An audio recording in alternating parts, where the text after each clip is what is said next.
Grand Fir and Subalpine Fir, presented by Candice McGinty for Forestry 219, Stovall. Abies is derived from Latin abio, meaning to rise. Fir is a derived Old English word which means fire, so rising fire makes sense because it suffers from crown fires.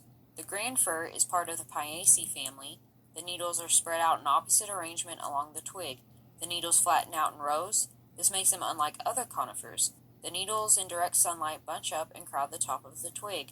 The twig is an olive color with large buds that are rounded and exhibit leaf scars all over the surface.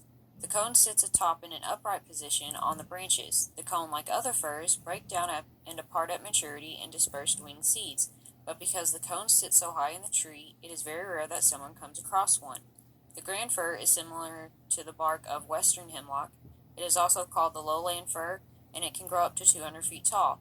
It does not contain a decay-inhibiting property and is the fastest-growing fir in North America, whose leaves have a citrus-like scent.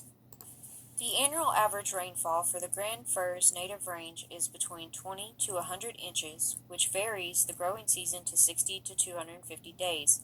Grand Fir grows in or near the stream bottoms, slopes, mountainsides, and valleys. In the Cascade Summit area, there are a variety of Grand Firs that are characterized as a separate fir because they tend to grow slower than the other Grand Firs in this range. The largest Grand Fir grows in western Washington range along the Pacific Coast Trail. The largest volume of Grand Firs is in the Olympic National Park. Grand Firs in the Cascade Crater Lake area are hybridized with Abies concolor, which is white fir. This is the only true fir in the lower elevations of the Pacific Northwest. Soils where Grand Firs establish are classified mostly as spodosols. Grand Firs tend to do well in alluvium areas and deep valley bottoms. Grand Firs can be cereal or climax species dependent on certain forest types. A moist forest type promotes rapid growth for it to become a dominant overstory. A dry forest type inhibits it into a shade-intolerant understory. It can grow on parent materials such as sandstone, pumice, weathered lava, granite, and gneiss. This allows associated plant communities to make up the overstories of larks, hemlocks, and red cedars, and understories of Queen's Cup, wild ginger, various spirea, and common snowberry. Grand Firs have a common adaptation of resistance to superficial fires that are low to moderate in severity. The crown suffers from severe fires and becomes damaged past recovery because Grand Firs grow densely in branching habit.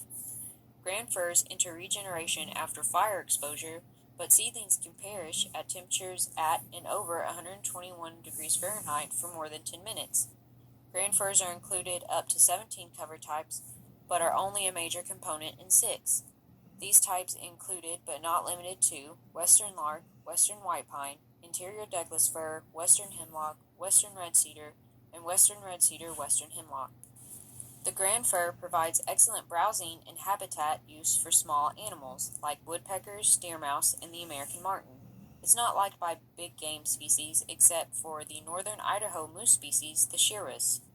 The Grand Fir is unisexual and groups in 2 kinds of cones, like clusters over the branches of old seasonal growth. The male cones are egg-shaped and are on lower side of the branches along the center section of the tree. The female conelets sit in an uppermost area of the tree. Both of the cones ripen in September of the same year. The Grand Fir reaches seed production around 20 years of age and produces 40 or more cones per tree, which averages 23,200 seeds that are large-winged for better wind dispersal. Like other firs, the cones ripen and the scales fall away and disperse because the Grand Fir is solely reproduced from seed. Germination and establishment takes place in spring. Usually germination for Grand Firs varies due to embryo dormancy, injury, and insects. The Woody Plant Seed Manual averages a 28% germination successful establishment. For successional growth, Grand Firs' initial survival and growth depend on the amount of overwood shade. In full sun, the Grand Fir becomes overcompeted by other associated species like the larks, but in the partial shade it becomes aggressive, and around the ages of 20 to 30 years, it maintains the dominance of succession and grows rapidly. Grand Fir's reaction to competition rates it as a tolerant species in association to forming both under and overstories. The dense growing habit of the Grand Fir produces high yields. Grand Fir yields a diameter at breast height among its native range between 12 to 50 inches. It establishes mostly in mixed stands and yields from these stands an average of 49,000 to 69,000 board feet. When treating stands with grand fir, the management tactics include thinning and herbicides, along with some prescribed burns depending on the region and the range. It has a moderate sensitivity to glyphosate, but grows well on restoration sites like cutovers or burn conditions. Grand firs are mostly subjected to restorative management practices. Mixed or the rare pure stands experience low thinning treatments and low severity prescribed burns to maintain an open stand condition. Plateau people use the inner bark for treatments of colds and fevers and built canoes. They also use the pitch for antiseptic sealant for cuts and wounds. It can also be used for finishing polish, perfume, plywood for rough construction, framing, and etc. Lasiocarpa means hairy fruit, or rough fruit, and subalpine means below the pine. So rough hairy fruit below the alpine makes sense because the cone of this tree has a hairy appearance and can moderately be below the alpine elevation. Other common names include alpine fir, Rocky Mountain fir. The subalpine fir can live up to 250 years under right conditions. The tree can become a Kremholtz because the high elevation growth is subject to deep snowfall and high mountain terrain winds that cause wind throw. It has the highest water yield areas in the west regions where it can be found. The cones of the subalpine fir are edible and is helpful with digestion. The needles are blunted and can be notched at the tip, which creates a distinctive long and narrow crown. The needles spiral around in arrangement and are soft to the touch. The needles turn upwards and maintain a blue-green color because it has a single white stomata band on top and a blue-green stomata band on the underside of the leaf. The twig is notched at the tip and has a white-grayish spores on the underside, while the buds are globe-shaped and are orange and brown color. The cones are a dark, rich purple to purple-gray and can sometimes leak a white coating resin, which it doesn't have hairy-like fibers on the cone scales. When the cone matures, it falls away and leaves a cone core spike. On young trees, it has smooth bark that is gray in color and has resin blisters, and it remains smooth near the base of the tree for several years before breaking up and fissuring. It prefers cool summers and deep cold winter that allows the adaptation to living most of its life under snowpacks. The native range for subalpine fir averages 12 to 40 inches of precipitation during a growing period. The heaviest inches of rainfall is during the late winter to early spring. Native originally to western Canada, the subalpine fir can be commonly found among other alpine pine species, but can be excluded to be observed in Arizona and New Mexico's interior forests, but instead grows in open areas and ridges subjected to unusual wind conditions. The rains, cool summers, cold winters with deep snowpacks, and severe wind conditions differentiate where the subalpine grows in relation to other species. The subalpine fir is secondary direct association in a mixed stand with grand fir and is mostly associated with Engelmann spruce next to grand fir. It's a common major fir in an interior fir-dominant forest that are high elevations.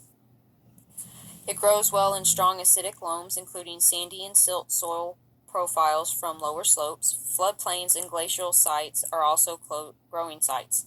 Subalpine fir usually establishes itself on severe sites like avalanche tracts and lava beds before its associate cover types.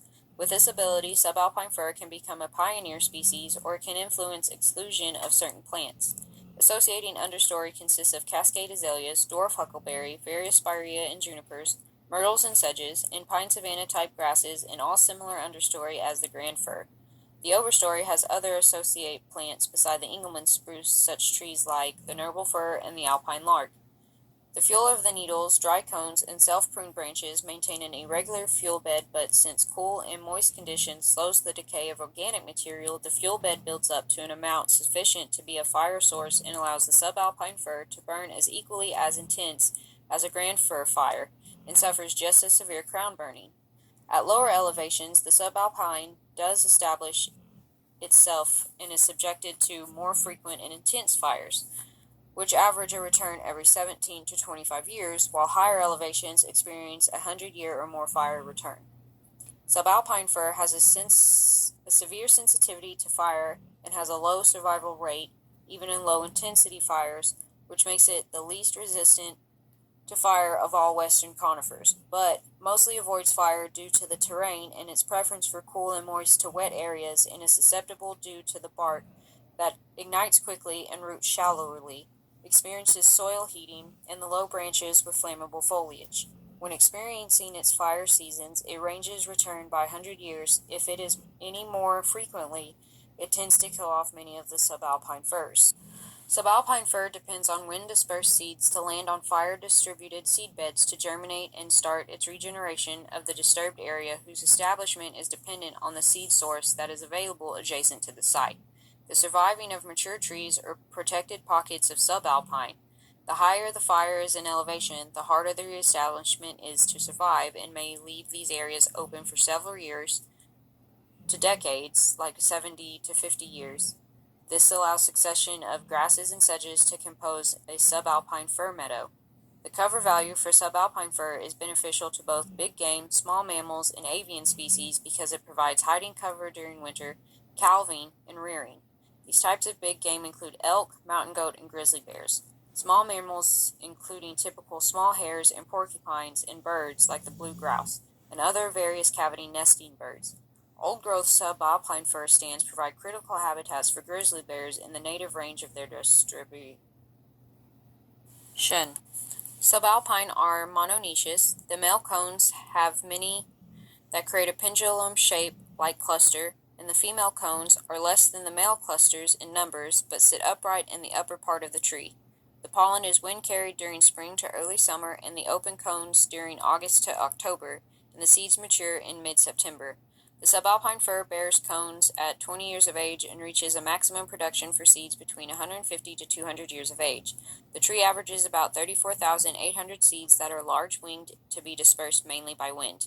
Subalpine fir is reproduced only by seed and germinates and establishes during early spring and a few days in the snow melting from winter. The viability of the seeds ranges between 31 to 38%. The low seed germination rate is due to subalpine fir's susceptibility to fungi or insects. Subalpine fir is mostly a climax species in a partial sunlight condition. It can outcompete spruces, lodgepole, and Douglas fir in the shade-tolerant conditions, while in higher elevations it is a cereal species. It can occur in pure subalpine stands or a mixed stand of grand fir and Engelmann spruce. Subalpine measures a range of diameter at breast height of 10 to 30 inches between the ages of 60 to 250 years. But since subalpine grows so slowly, it won't make it to 250 years due to its susceptibility to heart rot and bagworms. Methods of management that favor subalpine firs are the shelterwood tree selection, individual tree selection, clear cutting, and group selection. The seed method doesn't result in favorability due to the characteristic wind throw. Thinning operations do not respond well in uneven age stands because of the susceptibility to many decaying fungi. These management applications influence the subalpine fir as a forest pioneer species on severely disturbed sites. Subalpine is used in everyday tasks like assisting in protecting watersheds and rehabilitating landscapes, used in lumber like rough construction, boxes and crates, roof shingles, mill products like wood chips, sawdust, and food containers. The native peoples of the range and where the subalpine is established uses it for fur, the hair tonics, antiseptic and wound sealant, tea for colds, incense and perfume for the body or clothing. The resin forms the bark is used in the optical area of industry and used in labs for cement, for lenses and microscope slides. And in the culinary industry, it can be an interesting side dish. Everybody's seen it. Unedible, like a piece of wood. This is how they look like when they're at their green state. We peel off this sort of layer of fur on, and then they're actually turn into this here, completely tender and edible. I'll show you here.